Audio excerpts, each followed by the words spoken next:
बारिश में सोने वाला ससुराल। ममता जैसे ही ब्याह कर अपने ससुराल पहुंची तो देखा उसके ससुराल में चारों तरफ दीवारें थी, बहुत सारे कमरे थे, हर कमरे में बेड था, अलमारी थी, बहुत अच्छा किचन भी बना था, लेकिन पूरे घर में कहीं पर भी छत नहीं थी।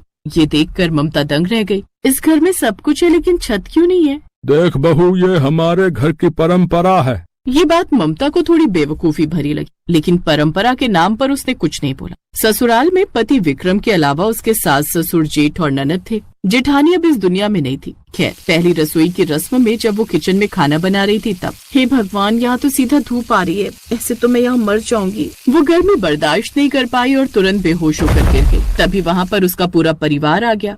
आजकल की लड़कियों में दम ही नहीं होता। पायल, एक बाल्टी पानी भर के डाल दे, इससे होश आ जाएगा, फिर जल्दी से बोल खाना बनाए। हाँ, बहुत तेज भूख लगी है हमें। हाँ पापा। पायल ने एक बाल्टी भरकर पानी ममता के ऊपर डाल दिया, जिससे उसे होश आया। ममता को उन लोगों का बिहेवियर ठीक नहीं लगा। किसी तरह उसने खाना बना लिया और सबने खा भी लिया। आज विक्रम और ममता की सुहाग रात थी। सुहाग रात मनाने के बाद जैसे ही उनकी आंख लगी, वैसे ही अचानक मूसलाधार बारिश होने लगी। सारा बिस्तर, सारा सामान गीला होने लगा। ममता तुरंत भागकर घर के बाहर निकल गई और किसी दूसरे के घर के बाहर छप्पर के नीचे बैठ गई। तभी वहाँ पर उसके ससुराल वाले आ गए। बदतमीज औरत है, ना गर्मी बर्दाश्त होती ना बारिश है, दूसरों के घर के बाहर आकर बैठ गई। ऐसी औरतों को तो बेल्ट से मारना चाहिए। मैं बेल्ट लेकर आती हूँ, बिना मारे ये सुधरेंगी नहीं। रहने दो पायल, मेरे पास बेल्ट है। अपने ससुराल वालों का ये रूप देखकर ममता दंग रह गई। आसमान में बिजली कड़कने लगी, आंधी तूफान आ गया। ससुराल वाले ममता को घसीटकर वापस घर के अंदर ले गए और सारी रात वो लोग बारिश में सोए। लेकिन ममता को नींद नहीं आ रही थी। वो सुबह तक ऐसे ही बैठी रही। फिर दोपहर को उसका परिवार कहीं चला गया। मेरे ससुराल में तो हर कोई बदतमीज है। पूरे गांव में हर किसी के घर में छत है, सिर्फ हमारे घर में नहीं। पता तो करना ही पड़ेगा। ममता अपने घर के बाहर खड़ी हो गई। तभी वहाँ से कुछ औरतें गुजरी। ममता ने उन औरतों को बुला लिया। सुनिए, मैं आप लोगों से एक बात जानना चाहती हूँ कि हमारे घर में छत क्यों नहीं है? क्या सच में हमारे परिवार की ऐसी कोई परंपरा है? लगता है तेरे ससुराल वाले बाहर ऐश करने गए, इसीलिए तू हमसे बात कर पा रही है। बहू, तुम्हारे ससुराल वालों ने कई बार छत बनवाने की कोशिश की, लेकिन हर बार छत गिर जाती थी। बहुत सारे मिस्त्री, इंजीनियर, बहुत सारे तांत्रिकों ने भी कोशिश की, लेकिन जितनी बार वो लोग छत बनवाते थे, छत खुद ब खुद गिर जाती थी। लेकिन इसके पीछे कारण क्या हो सकता है? बहू, जब से तुम्हारी जेठानी ये दुनिया छोड़कर गई है ना, तब से ये घटनाएं हो रही हैं। वरना उसके पहले तो इस घर में भी छत थी। अब हम लोग चलते हैं, वरना अगर धोखे से तुम्हारे ससुराल वालों ने देख लिया तो तुम्हें बहुत मारेंगे। इतना बोलकर वो औरतें वहाँ से चली गयी। फिर धीरे धीरे शाम हो गई और ममता ने खाना बनाकर रख लिया। तभी उसके ससुराल वाले पी कर आए। सब लोग खाना खाने लगे। ये कैसा बेहुदा खाना बनाया? तेरे माँ बाप ने तुझे खाना बनाना नहीं सिखाया क्या? है बे? चलो आज इसे कमरे में बंद करके खूब मारते हैं, बहुत दिनों से हाथ साफ नहीं किया। सही कह रही हो माँ, आज 2-4 हाथ तो मैं भी लगाऊंगी उस चुड़ैल को। नहीं, ऐसा मत कीजिए, दोबारा ऐसी गलती नहीं होगी। चुप कर बेटा औरत, हम माफ नहीं करने वाले हैं, हमारे हाथों में खुजली हो रही। सारा परिवार मिलकर ममता को मारने लगा। ममता जोर से चिल्लाने लगी। तभी अचानक आसमान में बिजली कड़की और बहुत तेज घनघोर बारिश होने लगी। तो इस तरह ममता पर वो लोग हर दिन जुल्म करने लगे। दोपहर में खाना बनाते वक्त गर्मी की वजह से वो बेहोश भी हो जाती थी, और जब भी पानी बरसता था तो रात भर वो पानी में भीगती रहती थी। उसकी हालत बहुत खराब हो चुकी थी। फिर एक रोज जब उसके ससुराल वाले कहीं गए हुए थे, तब मेरे ससुराल वालों का जरूर कोई न कोई रहस्य है, मुझे उस रहस्य से पर्दा उठाना ही होगा। ममता उस घर के हर कमरे की तलाशी लेने लगी। तभी उसे एक पुरानी डायरी मिली। वो डायरी उसकी जेठानी ने लिखी थी। जब तक मेरी आत्मा को शांति नहीं मिलेगी, तब तक इस घर की छत नहीं टिकेगी। जब जब इस घर की बहुओं पर अत्याचार होगा, तब तक आंधी तूफान तेज होगा। जिस दिन इस घर की किसी बहू ने इन लोगों का विरोध कर दिया, उसी वक्त बारिश थम जाएगी। दरअसल कुछ साल पहले जो हरकतें ममता के साथ हो रही थी, वही हरकतें उसकी जेठानी के साथ होती थी। इन सब से तंग आकर उसकी जेठानी ने एक डायरी लिखकर उसी घर में कहीं छुपा दी और फिर उसने खुद को खत्म कर लिया। अब ममता वो डायरी पढ़ चुकी थी। इसका मतलब जेठानी जी ने इन लोगों से तंग आकर खुद को खत्म कर लिया, और ये राज छुपाने के लिए इन लोगों ने परंपरा का नाम दे दिया। रात में फिर से ससुराल वाले पी कर आए। जब बारिश होने लगी तब ममता किसी पड़ोसी के बरामदे में पहुंच गई। तभी ससुराल वाले वहां पर आ गए। विक्रम ने जैसे ही उस पर हाथ उठाया, वैसे ही ममता ने उसका हाथ पकड़कर विक्रम चिल्ला उठा। बहुत बर्दाश्त कर ली तुम लोगों की बदतमीजी, अब कोई अत्याचार नहीं चलेगा तुम लोगों का। उसने इतना बोला ही था कि तभी अचानक बारिश बंद हो गई। अब ममता मन ही मन सोचने लगी, जैसे ही मैंने इन लोगों का विरोध किया वैसे ही बारिश बंद हो गई। इसका मतलब डायरी में जो लिखा है वो सच है, जेठानी जी की आत्मा यहीं कहीं है।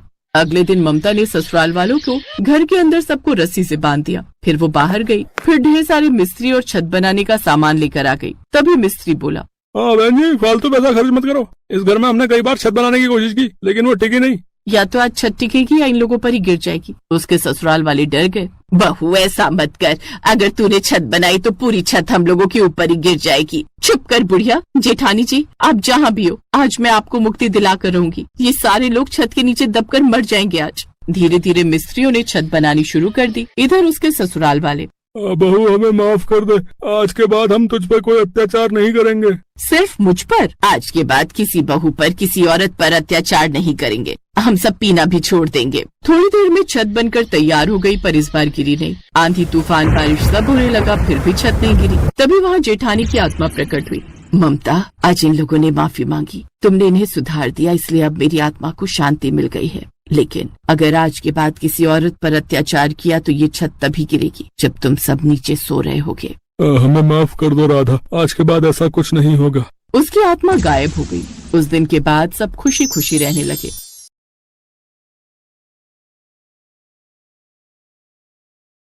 मुंबई शहर में मॉनसून आया नहीं कि बारिश का कहर बरसने लगता है। घनश्याम की पत्नी सुमित्रा, 2 छोटे बच्चे और बूढ़े माँ बाप मुंबई में एक पुरानी बस्ती में रहते थे। सुमित्रा ला दे, अम्मा की कौन सी दवाई लानी है? एक तो वैसे ही काम नहीं, ऊपर से दवाइयों का खर्चा नहीं निपटता।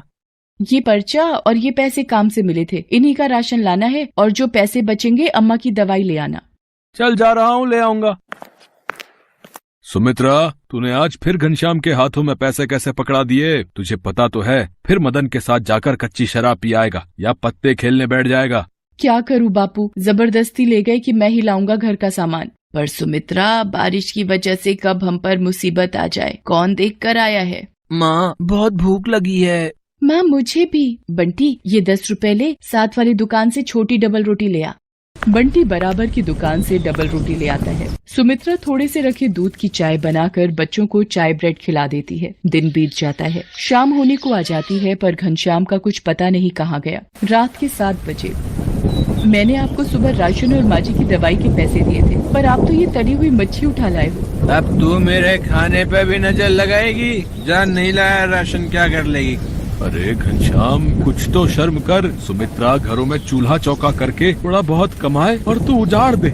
बाबू, तुम बीच में ना बोलो तो ठीक हो रहेगा। मेरी ही गलती है जो इस मनुष्य घर में आ जाता हूँ। मैं आज बाहर सोऊंगा, और कल तेरी पाई ना चुका दी तो मेरा नाम भी घनश्याम नहीं है। अभी वो नशे में है बहू, सुबह जब नशा उतरेगा अपने आप ठीक हो जाएगा। अम्मा, ये थोड़े से चावल रखे हैं, बना लो। हाँ बना ले बहू। घनश्याम तो बाहर बरामदे में सो गया है, अब सुबह ही उठेगा। इतनी तेज बारिश हो रही है, सड़कें पानी से भरी हुई हैं, हवा से छप्पर टूट गया तो। सोने दे बहू, बारिश पड़ेगी तो अपने आप अंदर आ जाएगा। सुमित्रा चावल बना लेती है और रात का खाना खाकर सब सो जाते हैं। बारिश और तेज हो जाती है। आधी रात के वक्त सुमित्रा की आंख खुलती है। ये क्या, पूरे घर में पानी। अम्मा, बापू जल्दी उठो, ये क्या हो रहा है? अरे इतना पानी ये कैसे आया? लगता है बारिश रुकी ही नहीं। क्या करें, बंटी और पूजा को गोदी में उठाओ और बाहर चलो। घनश्याम भी तो बाहर सो रहा था। घनश्याम पर जब टूटे हुए छप्पर से बारिश पड़ने लगती है, उसकी आंख खुल जाती है। ये क्या, इतनी बारिश, पानी की तो नदी बन गई है। घनश्याम जैसे ही चारपाई से उठता है, छप्पर नीचे गिर जाता है। घनश्याम बाल बाल बचता है। तुम लोग रुको, मैं एक एक करके सबको बाहर निकालता हूँ। बंटी तू मेरे कंधे पर बैठ जा। पूजा अब मेरी गोदी में आ। घनश्याम बंटी और पूजा को उठा लेता है। सुमित्रा अम्मा का हाथ पकड़ती है। जैसे तैसे वो घर के बाहर सड़क पर पहुंच तो जाते हैं, पर सड़क पर पूरा पानी भरा होता है। ये तो पूरी सड़क पानी से भरी हुई है। अब क्या करें? लोग बारिश के पानी में डूब रहे होते हैं। कहीं बच्चे रो रहे थे, कहीं कोई बिछड़ गया। घनश्याम को याद आता है कि मदन के पास अपनी नाव है। सुमित्रा, तुम माँ बापू और बच्चों का ध्यान रखना, मैं अभी आया। पर आप कहाँ जा रहे हो? मुझे तो डर लग रहा है। मुझे याद आया, मदन के पास अपनी खुद की नाव है। अगर माँ बापू को उसमें बिठाकर किसी सुरक्षित जगह पर भेज दें तो हम तो जैसे तैसे चले ही जाएंगे। घनश्याम तैरता हुआ मदन के घर पहुंचता है। अरे लगता है मदन नाव में जाने की तैयारी कर रहा है। मदन, माँ बापू को भी अपनी नाव में बिठा ले। मैं सुमित्रा और बच्चों को लेकर तेरे पास पहुंचता हूँ। घनश्याम यार, वो सुरेखा और बच्चे कुछ जरूरी सामान भी नाव में रख चुके हैं। अब तो नाव में बिल्कुल भी जगह नहीं है। माफ करना। अच्छा, पानी का बहाव तेज हो रहा है, अब मैं चलता हूँ। मदन घनश्याम को साफ मना करके अपनी बीवी बच्चों के साथ नाव पर निकल जाता है। घनश्याम वापस आ जाता है। देखा तूने, यारी दोस्ती पालने का नतीजा। आज मुंह पर दगा दे गया वो तुझे बिगाड़ने वाला। अब तो घनश्याम और भी घबरा गया कि कैसे अपने परिवार को बचाए। कोशिश करके एक दूसरे का हाथ पकड़कर वो थोड़ा आगे बढ़ते हैं। सड़क की दूसरी तरफ जाने वाला पुल भी टूटकर रास्ते में गिरा हुआ होता है। अब क्या करें, कैसे उस पार जाएंगे?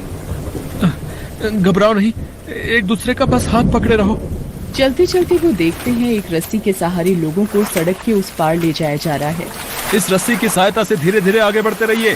हाँ जी माता जी, लाओ हाथ दो ध्यान से। रेस्क्यू टीम धीरे धीरे रस्सी की सहायता से सबको सड़क के दूसरे किनारे पहुंचाती है। तभी अम्मा, बापू, वो देखो हेलीकॉप्टर। ये सब लोग हमारी मदद करने के लिए ही आए हैं। हेलीकॉप्टर से रेस्क्यू टीम सभी बस्ती वालों को बाहर निकाल रही थी और एक सुरक्षित स्थान पर घनश्याम और उसके परिवार को छोड़ दिया।